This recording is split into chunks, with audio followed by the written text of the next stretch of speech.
Hello, bachcho. Let's read the question. The question is saying the cell lining the blood vessel belong to the category of A में है smooth muscle tissue, B में है squamous epithelium, C में है columnar epithelium, D में है connective tissue.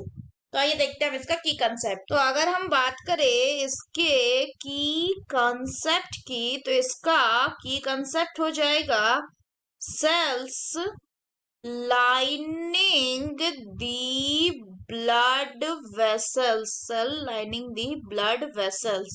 तो अगर हम बात करें कि ब्लड वेसल को लाइन करने वाले जो सेल्स होते हैं वो क्या होते हैं, these are the squamous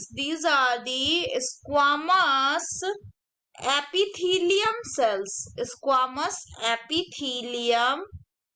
cells। अगर हम बात करें तो ये क्या होता है, ये जो स्क्वामस एपिथेलियम सेल होते हैं, these are thin flat plates, ये थिन फ्लैट प्लेट्स में प्रेजेंट होते हैं। और इनमें क्या होता है, इनमें होता है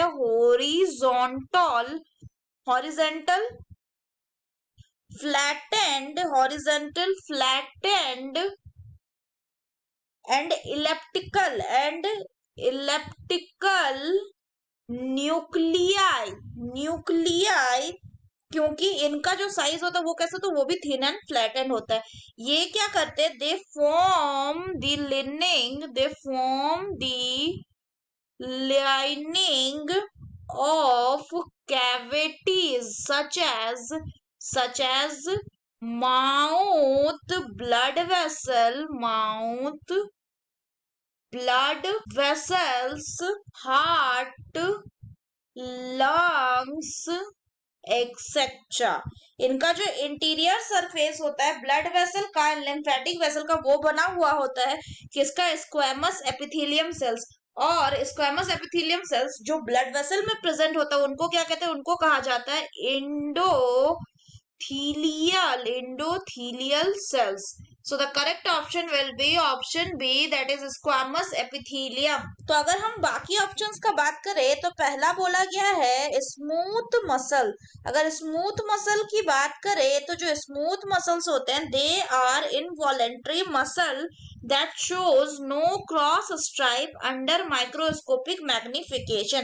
इनमें नैरो स्पिंडल शेप्ड सेल होते हैं विथ सिंगल और सेंट्रली लोकेटेड न्यूक्लियस। नेक्स्ट अगर बात करें तो नेक्स्ट बोला गया है कॉलमनार एपिथेलियम। तो जो सिंपल कॉलमनार एपिथेलियम होता है ये क्या होता है, ये एक single layer of columnar epithelial cells होता है। फर्दर अगर बात करें तो नाम ही से पता चला एपिथेलियम मतलब जो कि बेसमेंट मेम्ब्रेन के ऊपर प्रेजेंट रहेगा।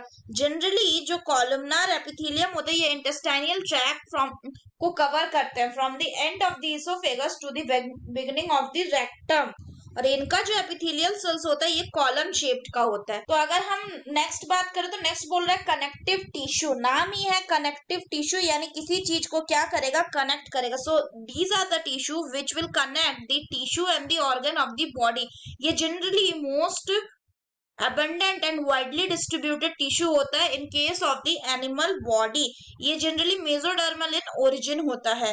ये बनाते हैं क्या, दे form an intercellular framework of protein fiber secreted by the cell, जिनको हम कोलाजिन बोलते हैं या elastin बोलते हैं।